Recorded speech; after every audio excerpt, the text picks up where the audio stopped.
If you're looking to buy your very first CNC router but you don't want to break the bank on your first machine, then this is the video for you. Today I'm going to be doing a full review of the Vevor 3018 Pro CNC router kit so you can decide if it's worth the dough or if it's a no-no. That was terrible, I'm sorry.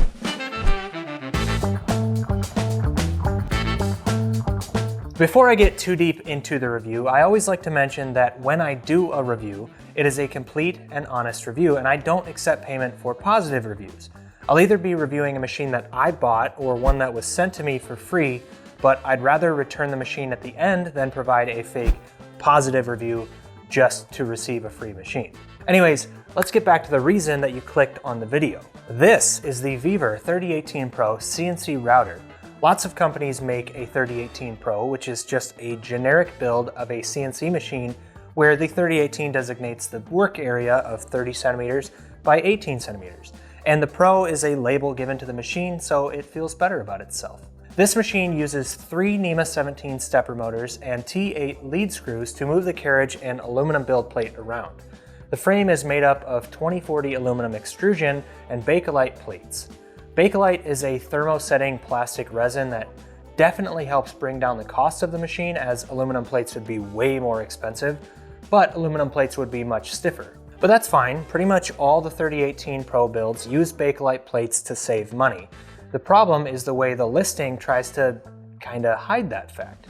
I noticed a graphic that points directly at the gantry plates and says black aluminum alloy and Bakelite, as if the plates are made of some sort of combination of aluminum and Bakelite.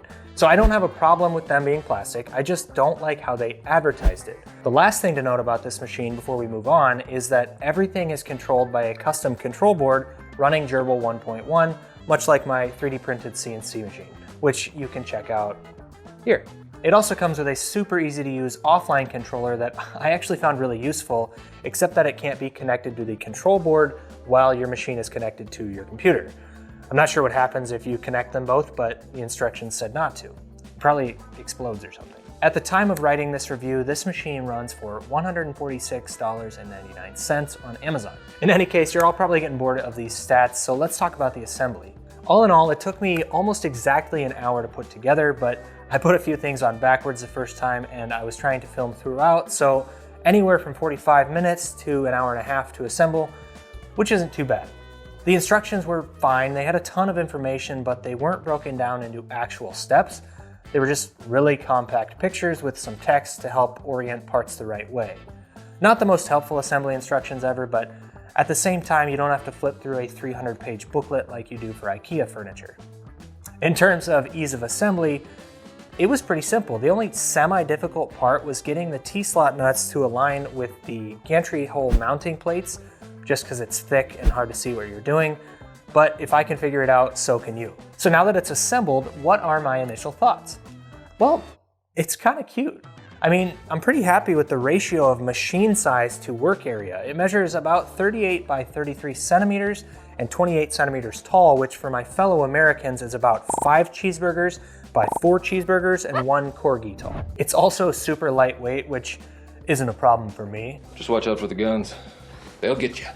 But if you need a machine that you can move around easily, that could be a plus.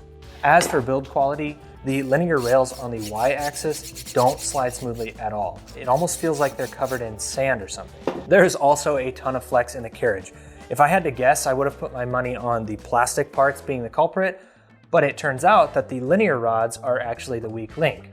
It gets better the closer the carriage gets to the end, but in the middle, it's pretty bad. The spindle comes with an ER11 chuck, which I'm super happy to see. The Snapmaker original CNC I reviewed a couple years ago just used a little set screw to hold the bit in place, and no matter what I tried, I could not keep it from shaking its way loose and ruining the cut. So definitely happy about the ER11 chuck. Anyways, that's enough talk, let's cut some shit. So I started by just throwing some scrap plywood on there and clamping it down.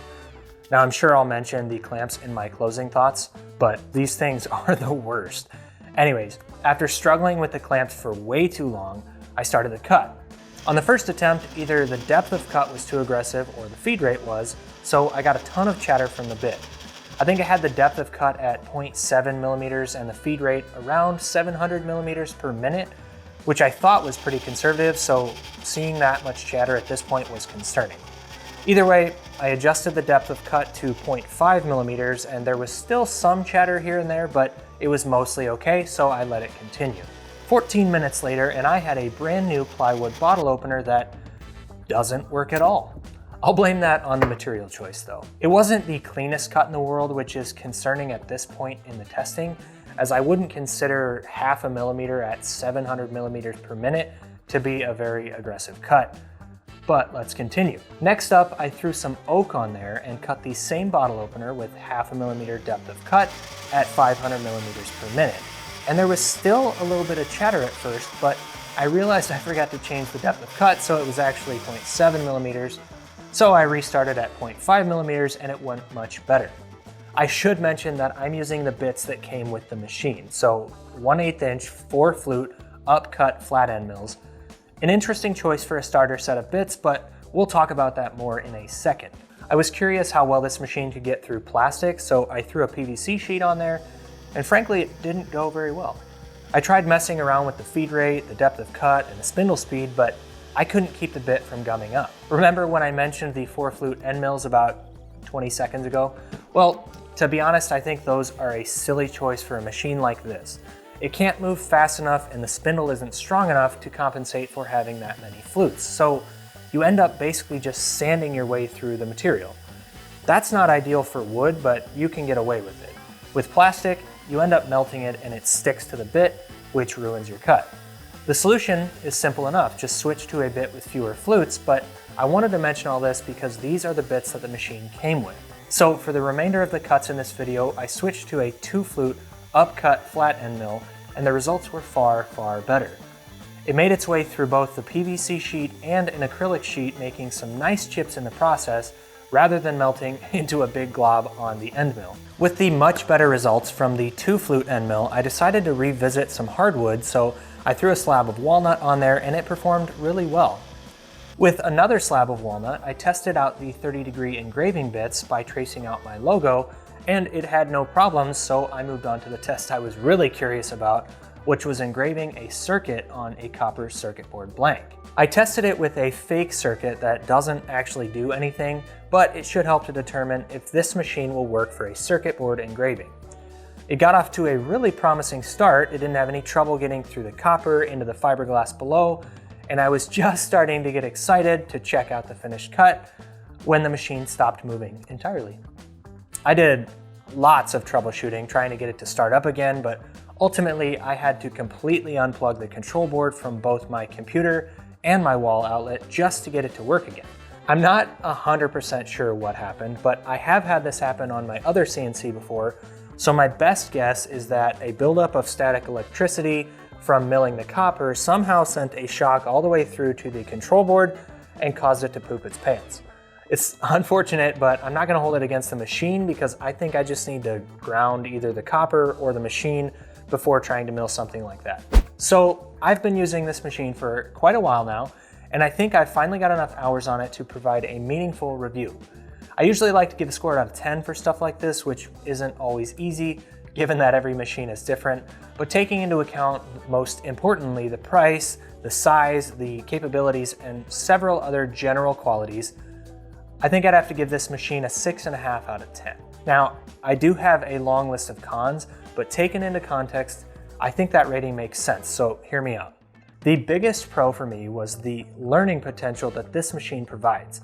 The assembly is easy, but also allows you to learn all the different parts and components that make up a CNC machine and how they go together. It also came really well packaged and has a pretty good ratio of machine size to work area, and it's super lightweight, so you can easily move it if you need to reclaim some workbench space. The offline controller is also super handy if you don't want to get your computer all dirty, and the fact that this control board runs Gerbil 1.1 is definitely a plus. On the other hand, it's definitely not a sturdy machine. The linear rods and plastic parts really limit its ability, so you have to tone down the depth of cut and feed rate. For someone like me that's super impatient, it can be really frustrating to have to watch the machine cut 0.5 millimeter at a time through wood. Granted, some of that depends on you using the right bit, which brings me to another point. I don't think the bit set that it comes with is the right bit set for beginners. I don't think 4 flute end mills make much sense at all as the default bit set for this machine, and I think 2 flute end mills would be a better choice. It's a very minor change that I think could provide users with a much more functional machine. On the topic of accessories, these clamps are the worst. That's all I really need to say about them. Anyways, I know that's a long list of cons, but I was being overly critical on purpose to sort of share the thought process that I follow when I look at what makes a good machine. Most of these cons are common among all the various builds of 3018 Pros, but you have to keep in mind that this is a beginner machine and it's priced to reflect that. If you're planning on buying this machine with the intention of upgrading it, don't. Just spend a little bit more money for a better machine. If you have no experience with CNC machining and you're interested in learning, absolutely buy this machine or one like it on Amazon. They pretty much are all the same machine, so you need to take a look at all the extra accessories that they come with to determine which one's best for you. Otherwise, this machine is definitely a low-cost way to get started CNC machining and could be a great choice for beginners that are interested in working with wood or plastics. Anyways, that's it for this video. I'll have a link to this machine down in the description in case you want to check it out, or if you're interested in building your own 3D printed CNC router, check out the build video, which I'll have linked as well. Make sure to smash that like button and subscribe so you don't miss any future videos, and let me know what you thought about this review in the comments below. Otherwise, that's it for this video. Thanks for watching, and I'll see you guys in the next one.